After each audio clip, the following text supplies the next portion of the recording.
Welcome to Gravitational Orbit's meditation series. Life-changing motivational readings that produce quantum realities in the form of the law of attraction. Today's guidance. Disagreements in a marriage. Disagreements can sometimes be healthy in a relationship, if done once in a while. Never allow disagreements to turn into fighting that eats away at your relationship. In fighting, no matter who's right, both parties eventually lose the fight. No one rarely wins when it comes to marriage disagreements. Fighting over trivial matters can be damaging to a marriage. It triggers high levels of emotions. When these types of emotions get involved, we will often say harmful things that we really don't mean to say, and unfortunately what's said and vocalized can never be taken back. As much as possible, try to avoid getting into heated arguments. A verbal fight can easily damage a marital relationship and leave a deep crevice that can never be repaired. The fight may start over an insignificant matter and before you know it, has escalated into an exchange of offensive words. Once we have escalated to DEFCON 5, offensive hurtful language, vulgarity and profanity, in a verbal fight, we have crossed the line into no man's land and have no chance of raising the surrender flag. Always practice the law of harvest. Never talk down to your spouse and never sow seeds of negativity into your relationship. Whatever you focus on and hear over and over again soon becomes a reality. So instead of planting seeds of bitterness, doubt, discord and such, choose to liberate your partner and use elevation words and growing seeds of affirmation. Avoid using the following, or similar disparaging phrases. You keep on making the same mistake over and over again. When will you ever learn? I can't believe I married someone incapable of doing anything right. This is such a mess you've created. Don't pull out the verbal big guns when an argument progresses and emotions rise to the surface for the sake of winning. Don't try to bring up the past either, as this will definitely inflame the fires of resentment. Let bygones be bygones forever. Stay out of it. And leave it where it belongs. Bringing up the past in an argument can add fuel to the fire, so focus only on the present situation no matter how difficult it is. An old saying goes, I forgive you for that and buried it in the past, but I left the handle out in case I need to bring it up again. Let it go, because it will take its toll on you, more than your spouse, and will eventually ruin a perfectly wonderful marriage. In a fight, no one really wins because both parties lose the big game, which is your marriage. Fighting affects the feelings of closeness of the husband and the wife. Distance and resentment arise because of fighting. You both will start feeling awkward when you are around each other after a fight. Fighting is really immature, regardless of how old you are or how long you have been married. It is quite natural for children to fight. We accept this because we feel it's part of growth and communication development. But when adults fight, others look at us from the outside and say, what a bunch of idiots, or get your ship high and transit together for God's sake. Remember to treat each other with the respect he or she deserves. Be careful with the words that you use when you have differences that escalate into a heated verbal campaign. 2. Reminiscing your marriage. Many times marriages are taken for granted, unfortunately. After the honeymoon period is over, couples coexist and fall into the rut patterns of a dull marriage. Most of the time a marriage will end up without any resemblance of its passionate, charmed former existence, that was once so prevalent in the beginning courtship phase. Everything suddenly becomes routine, eating separately, sleeping separately, dare I say no sex, or routine sex or very little. Everything becomes highly predictable and dull, and what seemed in the beginning very organic, very passionate, starry-eyed and always on cloud 9, has suddenly become dull and boring. If children arrive in the lives of married couples, which they invariably do, the attention shifts more to upbringing of the children, and many core superglue byproducts fall by the wayside. This is not by design, but by the pure process of elimination. Marriage plus children equals boring, no sex and stressful lives together. We often hear of couples staying in a stagnant marriage for the sake of the children and plan a departure shortly after they are old enough to understand or fend for themselves. What happened to that wonderful romance you had for each other? Why does being in a marriage kill a perfectly wonderful romance? Why do so many people break up and divorce each other so soon after the marriage? What happens in that period of a married life that brings it to either a dull existence or a grinding halt? The very first change that is often noticed is care, or the lack thereof. Yes, even before a friendship becomes a marriage, a partner's focus is about how to take care of the other partner. After marriage, however, it is the other way around. Why aren't you paying any attention to my needs? We will often ponder. Why don't you care for me like you used to? Why are you acting so selfishly? How come your work is more important than me or us? Why don't you wash the dishes or help with chores like you used to do when you were courting me? For a woman, they had Prince Charming at the dishwasher every night, vacuuming daily, doing odd jobs around the house that she needed done without question, always doing things for her. Then all of a sudden the marriage coma sets in. Prince Charming gets diagnosed with selective amnesia.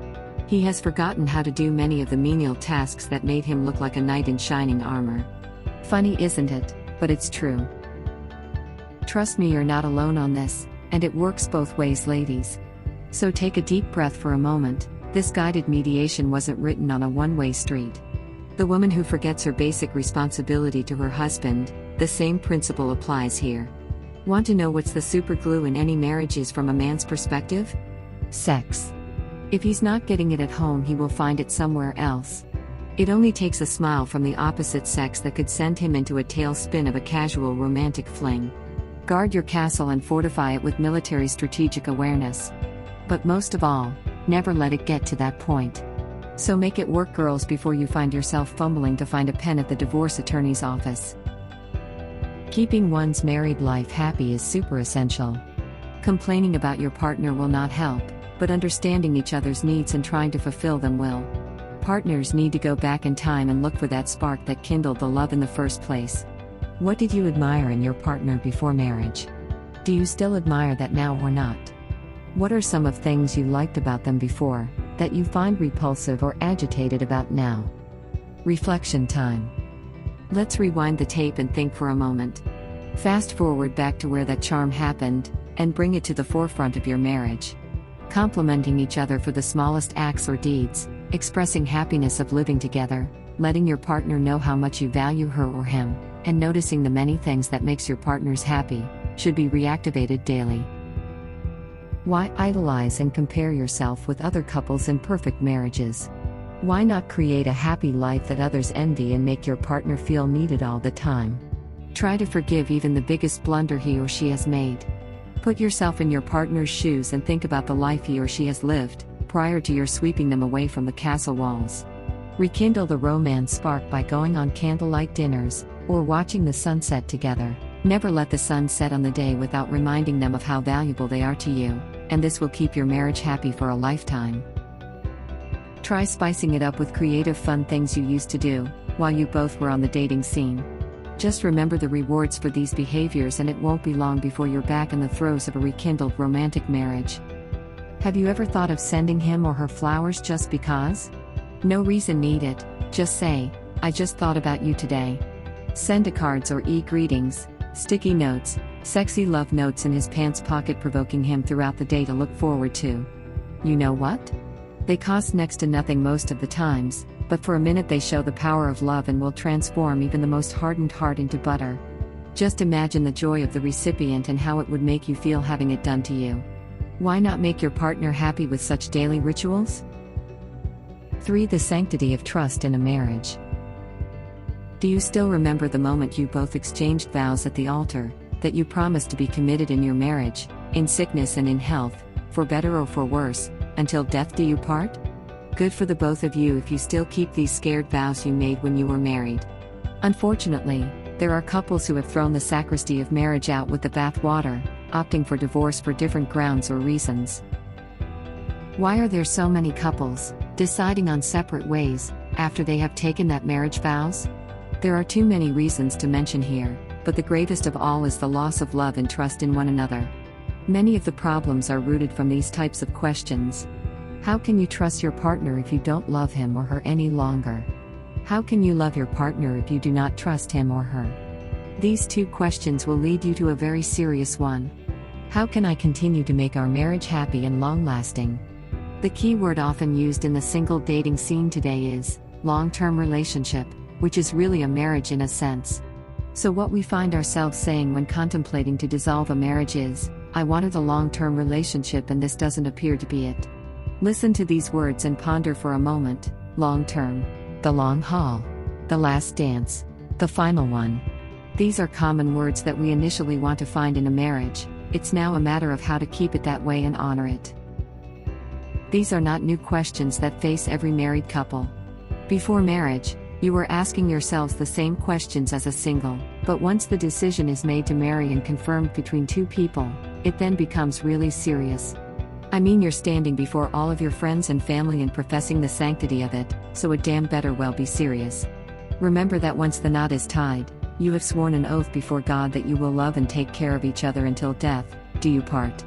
I don't want to make it sound ominous, but I also don't want it to sound trivial either. As mentioned earlier, the most common reason that divorcing couples face in a decision to separate is the lack of love and trust for each other. Trust comes in all shapes and sizes, so we'll barely scrape the surface of this one. Only know this. Once vows are broken, only an act of God and someone with angelic superhuman powers of forgiveness can a marriage come back from the dead. Not impossible, but let's say, very difficult to recover from. So what will you do to rekindle a lost marriage, and what steps will you perform to return it to its former glory? The first thing to do is to have open communications about any grievances or secrets you're hiding. We should write this into the marriage counseling handbook. I agree to fully disclose all my secrets and problems before I get married to you.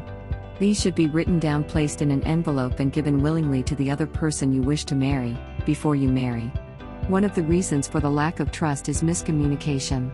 For instance, there will be a time where you will not be revealing your problems to your partner, even though he or she has already noticed it. The signs. The first thing that will come to his or her mind is that you don't trust him or her anymore, because you are not willing to reveal your problem, even though they may have a sneaky suspicion about it.